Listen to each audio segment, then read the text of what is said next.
हिंद। मैं दीपक शर्मा आपका एक बार फिर से स्वागत करता हूं अपने channel Haryana updated daily news में। और वक्त हो चला है रेवाड़ी की सुबह की बड़ी खबरों का। तो आपको बता दें कि आप कोरोना की तीसरी लहर की आवाज़ सुन सकते हैं या दस्तक दे चुकी है कह सकते हैं आप, क्योंकि जब दूसरी लहर आई थी अप्रैल महीने में, जब मात्र 5 दिन में 34 केस आए थे, लेकिन अब जनवरी में 5 दिन में 38 केस सामने आ चुके हैं।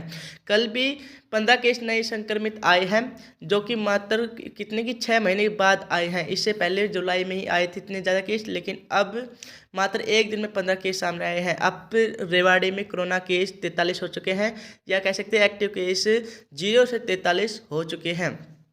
30 दिसंबर को 3 केस आए थे, 31 को 2 आए थे, 1 जनवरी को कोई केस नहीं आया था, लेकिन 1 जनवरी के बाद केस बढ़ने लग गए। 2 जनवरी को 8, 3 को 7, 4 जनवरी को 8 और 5 जनवरी को 15 केस सामने आए हैं। अभी तक 43 जो एक्टिव केस हो चुके हैं। इसका एकमात्र उपाय है, मास्क लगाएं, सोशल डिस्टेंसिंग अपनाएं और वैक्सीन जरूर लगवाएं।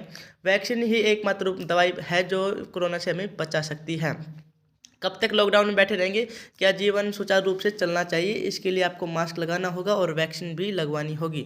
आगे खबर की बात करें तो आपको बता दें कि ड्रामे कार निकलने का जायजा देकर खाते में जमा करा लिए नकदी, 4,28,000 रुपये ठग लिए। देखिए, आपको कई बार फ़ोन आते होंगे कि आपकी इस कंपनी में आपको ये ऑफर दिया जा रहा है, या फिर आपने जो लॉटरी लगाई उसमें ड्रा निकला है। इसी प्रकार एक व्यक्ति के पास भी फ़ोन आया है।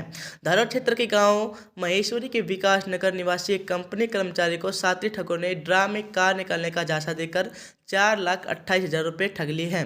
धोखाधड़ी का आभास होने पर पीड़ित ने साइबर थाना पुलिस को शिकायत दी है। पुलिस ने रिपोर्ट लेकर जांच शुरू कर दी है। बताया कि उन्होंने हर्बल लाइफ की दवा ऑनलाइन खरीदी थी और उनके पास फ़ोन आया कि आपने जो हर्बल लाइफ की जो दवाई खरीदी है उसमें एक ड्रा निकला है, इसमें आपको एक कार मिलेगी, इसके लिए आपको रुपए जमा कराने होंगे। इसके बाद उन्होंने क्या कहा कि आरोपी ने कहा कि पहले फाइल चार्ज के रुपए दे। फाइल चार्ज के नाम पर 4200 रुपये जमा करा लिए। इसके बाद 8 दिसंबर को जीएसटी के 18,900 रुपये, रिजर्व बैंक ऑफ इंडिया के नाम पर 28,600 रुपये व लेट चार्ज के नाम पर 25,200 रुपये और 9 दिसंबर को इंटरसिटी चार्ज की 47,700 रुपये जमा कर लिए।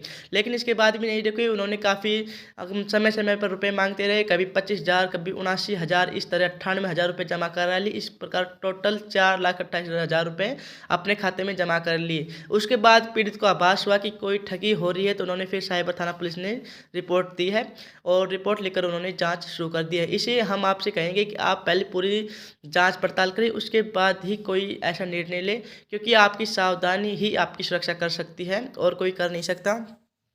आगे खबर की बात करें तो आपको बता दें कि नारनौल व महेंद्रगढ़ रोड पर 2 सड़क हादसों में 2 नौजवान युवकों की मौत हो गई है। आपको बता दें कि खोल थाना क्षेत्र के गांव कोठरा ठप्पाखोरी निवासी ने पुलिस को शिकायत देकर बताया कि वह आर्मी की भर्ती की तैयारी के लिए वह और उसका चाचा का बेटा दोनों ही सुबह रेस लगाने जाते थे और बाइक लेकर जाते थे, लेकिन शाम को वापस जब रेस लगाने के बाद अपने घर आ रहे थे तो नारनौल रोड की सर्विस लेन पर कुंड बस स्टैंड के निकट उसकी बाइक को एक कार ने टक्कर मार दी। इसे क्या है कि जो साहिल को अधिक चोट आई, गंभीर हालत में अस्पताल में भर्ती कराया, जहां डॉक्टरों ने साहिल को मृत घोषित कर दिया। खोल थाना पुलिस ने शिकायत के आधार पर केस दर्ज करके जांच शुरू कर दी है। वहीं दूसरी खबर में रामपुरा थाना पुलिस को शिकायत देकर गांव जैनाबाद निवासी आनंद कुमार ने बताया कि वह संजीव के साथ किसी काम से बाइक पर रेवाड़ी की ओर जा रहे थे। गांव के मंदिर के पास योगेंद्र मिल गए, जिसे देखकर उन्होंने बाइक रोक ली तथा सड़क किनारे खड़े होकर बात करने लगे। इसी दौरान रेवाड़ी की तरफ से आई एक कार ने तीनों युवकों को टक्कर मार दी। इस हादसे में संजीव बुरी तरह घायल हो गया, जिसे गंभीर हालत में अस्पताल ले जाया, जहां चिकित्सक ने उसे मृत घोषित कर दिया है। पुलिस ने रिपोर्ट लिखकर जांच शुरू कर दी।